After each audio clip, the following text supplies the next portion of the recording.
Senhores! Bom dia, boa tarde, boa noite. Está começando mais um Talk to Biz, a nossa coluna semanal sobre estratégia, gestão, marketing e inovação.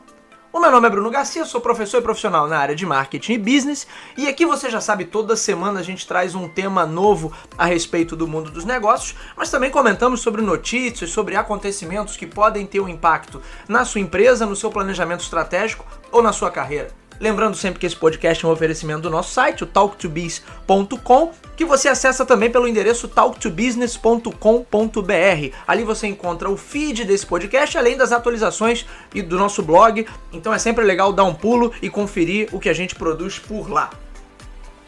E hoje nós vamos falar sobre a organização presa na própria estrutura, ou muitas vezes a organização presa na própria miopia, e o dilema da fera.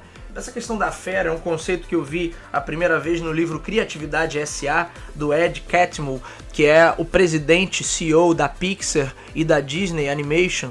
E ele conta aqui a trajetória da Pixar, a parceria, a sociedade com Steve Jobs, a parceria inicial, depois a compra pela Disney. E um dos conceitos que ele trabalha no livro com muita propriedade, por se tratar de uma empresa que lida com criatividade, é o quanto a gestão influencia nesse processo criativo. Então a Pixar, desde sempre, teve uma preocupação muito grande com a gestão desse processo criativo, ou como gerenciava os seus processos tradicionais, para não deixar que eles impactassem de alguma maneira negativamente nos processos criativos, e o foco deveria estar sempre na qualidade do produto final. Então, com todas as questões gerenciais ligadas a tempo, prazo, orçamento, recursos, pessoas, infraestrutura, marketing e tudo mais, deveriam manter uma questão ligada à qualidade e à essência criativa do negócio, que era fator de competitividade. E aí um dos pontos que ele coloca, o Ed Catmull, é justamente sobre esse dilema da fera, no sentido em que toda empresa, quando cresce, cria uma estrutura muito grande, muito onerosa, e depois, de certa forma, se torna refém dessa estrutura. E por isso, em muitas situações, é tão difícil fazer o que os empreendedores chamam de pivotar, de mudar radicalmente o direcionamento da empresa, ou de mudar essa abordagem estratégica, justamente porque na maior parte dos cenários, né, e dentro da organização, todos os seus departamentos acabam se tornando reféns dessa própria estratégia e, de certa maneira, de uma própria miopia sobre como as coisas deveriam acontecer, como foi feito antes e tivemos sucesso e agora estamos fazendo da mesma maneira e não temos sucesso.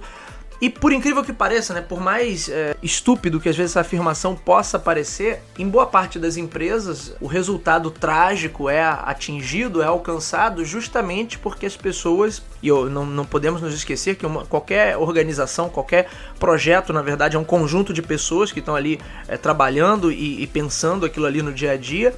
Então esse conjunto de pessoas opta conscientemente por manter o curso das coisas e não aceitar qualquer mudança. Em cenários de crise como esse que a gente está vivendo, isso se torna ainda mais evidente, porque justamente no cenário de crise que te força a mudar, e aí quem não fez a mudança até agora é obrigado a fazer essa mudança de maneira muito drástica, muito emergencial, porque ou faz ou morre. E ainda assim você encontra uma resistência, porque criou-se uma miopia, e aí eu quero dividir essa resistência em dois blocos. Primeiro, a miopia de processos e de marketing, de certa maneira, dentro da organização, que a gente continua fazendo as coisas como estão, não podemos perder essa essência, no entanto a empresa está afundando. E aí manter a essência significa justamente afundar o Titanic e levá-lo até o fundo do oceano para que ele nunca mais saia de lá. No entanto, você tem um outro bloco de problema, que é justamente a empresa muitas vezes não ter coragem de cortar na própria carne para fazer a pivotagem, para fazer a mudança, e aí você se torna mais uma vez refém da infraestrutura que você criou no momento em que a empresa estava muito mais pujante, estava com muito mais dinheiro circulando, estava com mais clientes, maior participação no mercado, o cenário era outro, enfim, não importa também dizer o porquê que a situação mudou, o que importa é que efetivamente a situação mudou. No entanto, tenta-se desesperadamente manter aquela estrutura ou qualquer mudança mudança é vista como uma destruição ou uma potencial destruição da proposta de valor que aquela empresa sempre teve. E aí se chegam para justificar isso, como aí as pessoas passam a defender um ponto de vista pessoal e não partem para uma análise, vamos dizer assim, mais científica da coisa, se usa todo tipo de argumento absurdo para defender o status quo, para defender que não tenhamos nenhuma mudança, quando na verdade a gente já está na beira do precipício e a empresa depende, o projeto para continuar depende dessas mudanças. E o que o Ed Catmull chama de fera é justamente essa estrutura cada vez mais onerosa, cada vez mais robusta, que é natural que a empresa tenha conforme ela vai crescendo. No entanto, isso também impõe a ela um ritmo cada vez mais acelerado. E aí ele faz essa contraposição de como ele tentou e conseguiu equilibrar isso em relação a não prejudicar o processo criativo dentro da Pixar e posteriormente dentro da Disney Animation, porque ele sabia que se virasse uma corrida louca simplesmente para gerar números e para manter a fera alimentada, e nas palavras dele, com certeza eles cairiam no mesmo problema que outros estúdios de animação, como a própria Disney vinha enfrentando, que já passava mais de 15 anos, seu último grande sucesso comercial naquela época, né? Aí tem que contextualizar dentro da história aí que o Ed Catmull está contando. O último sucesso comercial nos cinemas tinha sido o Rei Leão, e depois o estúdio não vinha conseguindo emplacar nenhum grande sucesso. E aí quando a Pixar entra na jogada, eles começam uma parceria para depois ter a aquisição. O caminho que a Disney começa a tomar começa a ser um caminho totalmente diferente. A gente vê isso claramente nos últimos lançamentos da Disney, que aí você começa a ter uma retomada desses sucessos. Aí tem exemplos como Frozen e por aí vai. Eu não vou entrar porque o podcast não é sobre cinema, tampouco sobre animação. O que é importante a gente notar é que, de certa maneira, toda empresa, em algum momento, acaba se tornando refém dessa estrutura que ela própria criou no seu processo de crescimento. E aí cabe aos gestores terem uma visão muito analítica e o tempo todo entender o quanto aquela estrutura ali está na medida certa ou está indo muito além do necessário, criando um problema. E aí a gente falou alguns episódios anteriores, né, de problemas complexos aí e de um processo de aprendizagem, como nesses sistemas complexos a aprendizagem não é linear, então uma coisa que eu faço aqui não gera exatamente um efeito logo ali na frente. Muitas vezes o efeito está além do meu alcance, além da minha visão, e aí eu nunca vou conseguir correlacionar causa e efeito, que gera um problema de aprendizagem. Em alguma medida eu preciso ter um equilíbrio ali entre o quanto eu cresço a minha estrutura para não gerar depois uma capacidade ociosa ou uma capacidade instalada muito grande que vai me colocar como refém dessa própria estrutura, porque aí eu tenho, como o Ed Catmull coloca no livro, eu vou ter que alimentar a fera o tempo todo, e isso vai me forçar a tomar decisões mais com base no comercial / financeiro do que de fato na proposta de valor que eu estou gerando para o meu consumidor, porque isso vai em algum momento ficar em segundo plano, é claro que vai. O Ed Catmull está tratando obviamente de uma empresa que lida com a criatividade como matéria-prima e como valor essencial que ela entrega para os seus consumidores, mas o mesmo conceito a gente pode trazer para qualquer empresa. E a fera, ela reforça a miopia da estrutura e a miopia da estratégia. Ora, o que nós fizemos até agora é o que sempre deu certo e por isso eu não vou mudar. Ora, os processos sempre foram assim, ora, a estrutura sempre foi essa. Repara que isso se torna mais dramático quanto mais dramática for a situação da empresa e, é claro, quanto mais difícil for a situação do mercado como um todo. Num cenário como esse, como o atual que a gente está vivendo de pandemia, esse drama ganha muito volume e daria aí para várias novelas mexicanas, porque vira na verdade um dramalhão, fruto primeiro dessa infraestrutura que foi inflada porque em algum momento se pensou que o dinheiro seria infinito e que o jogo estava ganho para sempre. Então criamos uma infraestrutura, mas não damos a ela o discernimento ou não temos o discernimento na hora de montar essa estrutura até para lidar elasticidade e plasticidade para que a gente possa realocar recursos em um momento de maior dificuldade e não ficar tão refém dessa alimentação financeira tão agressiva mensal, porque isso é o que acaba matando a empresa quando ela entra num processo de baixa. Por outro lado, isso gera também uma miopia de que a empresa tinha uma estratégia sólida, quando na verdade que ela não tinha uma estratégia sólida. O que ela tinha era dinheiro sobrando. E aí, como Já falamos em outros episódios aqui, não somos o povo mais culturalmente preparado para processos de planejamento, não valorizamos o processo de planejamento como deveríamos, isso falando de cultura brasileira, né? Isso fica claro olhando para o Brasil do jeito que ele é, que não temos uma cultura de nos planejar para nada. Fica muito claro que enquanto tem dinheiro sobrando, a estratégia parece estar sendo ótima, problemas são varridos para debaixo do tapete com dinheiro, porque aí usa-se o dinheiro para resolver tudo e ninguém vê os pequenos problemas ali de vazamento, as pequenas infiltrações que no momento de pujança não significam nada, mas que quando a situação se torna um pouco mais perigosa e mais dramática, eles começam a fazer toda a diferença e aí começa a haver uma resistência muito grande a qualquer processo de mudança. Então vejam, a empresa nesse modelo, ela fica presa na própria estrutura, fica presa na própria miopia e não consegue ser mais dinâmica na hora de tomar decisões que muitas vezes são decisões difíceis.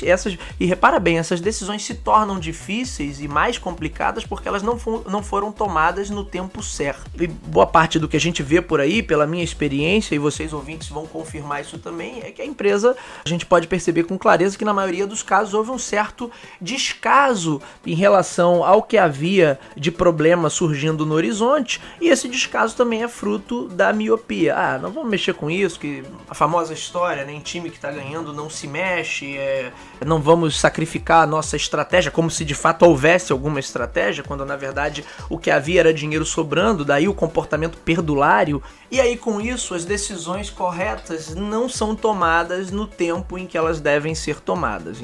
O famoso jeitinho que tanto consolidamos aqui na nossa cultura, de que quando esse problema estourar, a gente dá um jeito. E aí quando o problema estoura, primeiro, ninguém quer dar o jeito, porque tá todo mundo apegado a conceitos já ultrapassados, apegados a um modelo de gestão que claramente já não funciona, e você fala, sacode o camarada e fala assim, olha, estamos afundando, precisamos fazer alguma coisa. E o que ele quer fazer é continuar na mesma rota, continuar fazendo exatamente o que faz. E aí essa decisão já se tornou dolorosa, já se tornou dramática, já virou um novelão mexicano da pior espécie, daqueles que passam depois do almoço no SBT. Porque aí você dá um tom muito mais drástico, muito mais violento, um choque muito maior na instituição, porque o tempo todo ela viveu numa bolha. E a organização presa nela própria é justamente a organização que vive nessa bolha, que passa a acreditar que tem uma estratégia sólida, que de certa maneira passa a acreditar nas próprias mentiras, nos próprios disparates e que não consegue ter uma análise séria da realidade. E muitas vezes o cenário que a gente vê por aí é a organização já com anos com esse tipo de comportamento e sem uma propensão à mudança, quer dizer, ainda assim refratária, resistente a qualquer processo de mudança, mesmo que isso signifique claramente levar a organização para o fundo do poço. Mas ainda assim ela está presa, então é uma questão de miopia sobre estratégia, miopia sobre marketing, sobre abordagem de mercado e essa miopia estrutural ligada ao conceito de eu tenho que alimentar a fera. Então eu viro refém por dois momentos, né? Eu viro refém por um lado porque eu acredito que o que eu faço, que está errado, não está mais dando resultado, ainda um dia milagrosamente vai dar resultado. E aí quando a gente tem um cenário como esse de pandemia, as coisas se tornam ainda, os fatores se tornam ainda mais extremos, né? E a gente vê claramente que não vai dar resultado, mas ainda assim há uma resistência muito grande.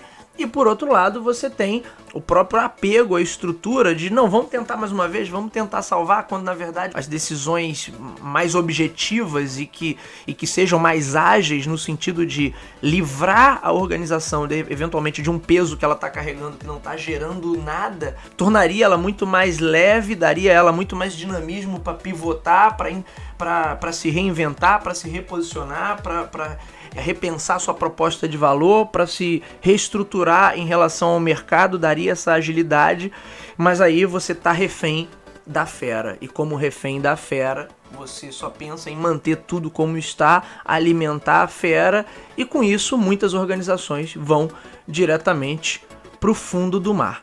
Muito bem, senhores, esse foi o Talk to Biz de hoje.